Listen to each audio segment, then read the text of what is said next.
بطريقة ما مين اللي قاعد يتوسط عشان تضبط أمور هواوي عند الرئيس الأمريكي؟ وأيضا مؤتمر شركة أبل القادم والآيفون الجاي وتواريخ إصدار هذا الآيفون، وبالتأكيد بعد ما طلع سامسونج النوت الجديد، وش الوضع الحالي في سوق الأجهزة الذكية. السلام عليكم ورحمة الله وبركاته، أخوكم فيصل السيف وحلقة جديدة من العلوم والتقنية. أبدأ أول شيء بهواوي اللي انشاف الميت حقها القادم مع أحد الأشخاص في وسائل النقل العام، وفعليا تصور الجوال وهو محطوط في يسموه وايت بوكس، وفي العادة يكون بلاك بوكس، ولكن الوايت بوكس وش هو زي البلاستيك الكفر اللي ينحط على نفس الجهاز على أساس أنه يخفي بعض المعالم حقت نفس الجهاز، فبالتالي اللي قاعدين يستخدموه من مطورين أو غيرهم من ناس مرتبطين مباشرة مع الجوال ما يبان انهم قاعدين يستخدموا هذا الجهاز، ولكن اكيد في ناس قفطه دائما تلاقيهم موجودين، وبالتالي اخذوا صور لهذا الجهاز. الامر اللي تاكد من هذه الصور وجود الحساسات الاماميه، فهنا الميت 30 برو بيحصل على مجموعه حساسات اماميه بتساند في مهام كثيره، منها يكون الجوال الوحيد اللي طور نفسه بزياده ولكن احتفظ بحساسات التعرف على الوجه الاماميه زيه زي الايفون 10s ماكس. وهنا نلاقي انه الامر حيكون في منافسه جيده لصالح الميت برو اذا كان هذا الامر واقعي، والى الحين الامور كلها تدل على هالشيء. وبرضه قبل كم يوم تسرب الغلاف حق الميت 30 برو اللي يبين لنا الشكل الدائري اللي موجود في الجهه الخلفيه، ففي زي الدائره اللي موجود فيها 3 كاميرات مع الفلاشات والاشياء دي كلها، فحركه رايقه. وايضا هنا الميت 30 برو مع البيكسل 4 اكسل هم الجوالين الوحيدين اللي يمكن يحصلوا على مجموعة حساسات أمامية، طبعا البيكسل 4 وبيكسل 4 اكسل.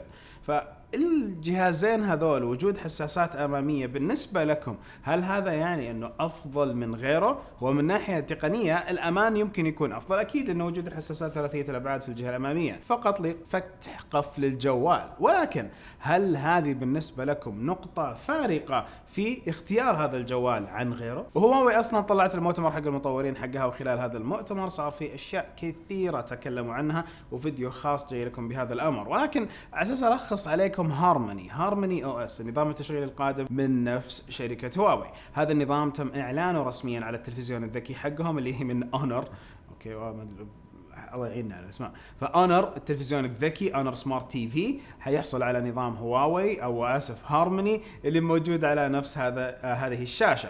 وايضا في بعض الملبوسات الذكيه زي الساعات، ومن الساعات بتحصل على نظام هارموني لاحقا يمكن يجي للجوالات، وهو الخطه الثانيه البديله لنفس شركه هواوي للحصول على نظام مشابه للاندرويد يكون موجود على جوالاتها، وهذا النظام يضمنه انه حيوجد على كل الجوالات بما انه المهله حقتهم حتنتهي، وبما انهم برضو ما وضحت امورهم، خاصه المشاكل اللي قاعده تصير بين الولايات المتحده الامريكيه والصين، وهواوي رايحه في نفس هذه المعمعه. وهنا في نقاط كثيره لازم نتكلم عليها، وبرضه خليني اقولها باختصار لين ما اوصل لموضوع الواسطه. هواوي قاعده تطور منظومه متكامله من الخدمات وايضا البرمجيات وايضا موردين القطع، على اساس انه ما تصير تعتمد فقط على الشركات الامريكيه. تمديد مده 90 يوم يضاف الى التمديد الحالي اللي موجود لهواوي واللي المفروض حينتهي ب1 سبتمبر، فهنا يصير عندهم الى نص نوفمبر تقريبا على اساس نشوف وش الوضع الجديد حقهم. هذا امل بالنسبه لهم، بالنسبه لنا كلنا لازم نتفائل انه عارفين امورهم الى الحين تمشي تمام، ومع الميت ايضا امورهم بتمشي تمام. طلعوا نظام خرائط خاص فيهم، وهذا النظام حيخليهم يعتمدوا على نفسهم بشكل اكبر مستقبلا في تحديد المواقع ايضا في اجهزتهم. وهنا طلعوا من منصه جوجل وخدمات جوجل، بس يمكن ينتشر ولا لا هذه لسه ما نعرفها. نظام هارموني نعم حيجعل الجوالات لاحقا، ولكن ما حتحصل الجوالات البريميوم عليه في الوقت الحالي، لسه النظام ما هو بناضج. واخر نقطه لو اتكلم على المطورين اللي بيطوروا على نفس نظام هارموني، المفروض يكون رقم خرافي مع قدرات حقت هواوي والانسنتيفز الدعم او نقدر نقول التميز اللي بيعطوه للناس اللي يطوروا لهذا النظام. طيب هواوي كيف حتضبط امورها؟ ودائما اقول متفائل بهذا الامر وما زلت متفائل. في اجتماع حصل يوم الجمعه الماضي بين الرئيس الامريكي للولايات المتحده الامريكيه دونالد ترامب وايضا السي سي او شركة ابل تيم كوك. ففي نفس هذا اللقاء عطى حجة قوية تيم كوك لنفس الرئيس الامريكي، مو على اساس انه يهدي امور هواوي، بل على اساس انه ما يروح مع قراره 10% الرسوم حقت الواردات الصينية. فهنا كأنه نفس رئيس شركة ابل قاعد يقول لترامب هدي امورك، هدي اعصابك من ناحية النسبة دي وما دي، خلينا لا نتكلم على انها ترى بتضرنا. ليش؟ لانه حتكون منافسة لصالح شركة سامسونج إذا حطيت أنت هذه نقدر نقول الضرائب والرسوم على الواردات الصينية، لأنه إحنا قاعدين ننافس سامسونج حاليا. طبعا هذا ما كلام ما قاله الأخضين، ولكن هو قال على سامسونج، فهو حاليا قاعد ينافس سامسونج بالتقنيات وكل شيء. ووضع الرسوم حسب ما وضح تيم كوك للرئيس الأمريكي في التقرير المنسوب لهذا الاجتماع، بأنه حيصير الإدج، حيصير نقدر نقول التمكين الأكبر هو لسامسونج. فكأنك يا دونالد ترامب عطيت الإمكانية وعطيت الإيجابيات أكثر لسامسونج أنهم يتفوقوا علينا بالانتشار وبالتقنيات، لأنه إحنا حنصير عندنا معضلة السعر اللي أكبر من غيرنا بسبة هالرسوم اللي جت علينا. حجة كويسة وحجة رايقة جدا، ويمكن هذه الحجة تكون في مصلحة شركة هواوي. فهنا هواوي يمكن برضو مبسوطة في هذا الأمر، ونشوف يعني الموضوع كل ما كنت متفائل فيه كل ما قاعد ألاقي أموري أهدى. وبرضه يا أخي سنة تحمس في عالم التقنية والأشياء اللي قاعدة تصير فيها. وعلى فكرة أبل عندها أشياء لازم تتشوق لها ومتحمسين لها، فمؤتمرهم متوقع يكون بتاريخ 10 سبتمبر. إلى الحين ما تم تأكيد هذا المؤتمر، ولكن حسب التسريبات هذا هو التاريخ المتوقع يكون فيه المؤتمر. الطلب المسبق لنفس الجوالات اللي يتم الإعلان عنها والساعة الجديدة بقول لكم عنها بعد شوي، الطلب المسبق بيكون بتاريخ 13 سبتمبر. تاريخ 23 سبتمبر هو تاريخ إصدار الآي أو إس 13 عشان الكل يبدأ يحملوهم على أجهزتهم. أيضا يا الحصول على التحديثات الأخرى من مثلا الواتش أو إس، الأبل تي في أو إس اللي هو نقدر نقول تي في أو إس، وكل الأنظمة الأخرى. ولكن الحصول على الأجهزة الجديدة بالويف الأول حيكون تقريبا بتاريخ 23 نفس اليوم حق التحديث، ويوم 27 هو الويف الثاني للحصول على الأجهزة الثلاثة الجديدة. نعم 3 أجهزة متوقعة تكون من شركة أبل: الايفون 11، ايفون 11 اس او ايفون 11 ماكس والايفون 11 ار. 3 نفس النسخ دي حتحصل على 3 كاميرات خلفية بالايفون 11 والايفون 11 ماكس. اما الار لا، يمكن يحصل فقط على كاميرتين بدل الواحدة اللي كانت موجودة في نسخة الار. طيب وش سالفة الساعة؟ تم تسريب بعض المعلومات انه حيكون في ساعة جديدة، فهي الابل واتش النسخة الخامسة. هذه النسخة الخامسة بيكون فيها نفس البادي سيراميك، يكون الجسم حقها سيراميكي بأحد النسخ، حتكون ايضا بمقاسات 40 وال44 ملم، فنفس الشيء اللي تعودنا عليه من رتم ابل، وحيكون الاطلاق في نفس الفترة ونفس الوقت. هذه جت من الكود ونفس كود المطورين وبعض الناس اللي لقوا هذه المعلومات في الكود. فاذا ابل عندها شيء تتحمس له، عندها أجهزة كثيرة بتطلعها، ولكن هذه الأجهزة بتطلع بعدها مؤتمر حيكون حق الميت يطلع بحساسات أمامية زي ما قبل شوي ذكرنا، وأيضا الميت يطلع بإمكانيات الشحن العكسي وإمكانيات الكاميرا الثلاثية وإمكانيات الكاميرا اللي تدعم التصوير السينمائي، ويطلعوا لك الصوت القوي. وضع مربك لشركة أبل، وضع مربك لشركة سامسونج، وضع مربك لشركة هواوي، ما ميز أحد. هذا الوضع المربك إيش يعني انه هالثلاث شركات اللي اصلا في العاده يتنافسوا على حصه سوقيه اللي هي فئه اجهزه البريميوم، الحين كل واحد عنده مشاكل اللي لازم يقعد يحاول يضبطها. فلو تكلمنا على ابل ما في الفرق الكبير المفروض بين ال11 وال10، وايضا لو شفنا هواوي مشكلتهم مع الحكومه الامريكيه والوضع حقهم، ولو شفنا شركه سامسونج الانتشار والشيء اللي قاعد يجي على النوت، رغم كمان النوت بزوايا جدا كثيره كجوال ما قاعد يسوقوه ولا ينشروه بشكل صحيح. ننتظر ونشوف كيف حتطلع المعضلة دي. تخيل هذا كله ما يصير يفرق مع أحد وتربح في النهاية جوجل مع البيكسل حقها اللي مستحيل يربح. فأقدر أسألكم الحين ليش تتوقعوا البيكسل 4 ما يربح وما يكون أحد الجوالات الرائدة؟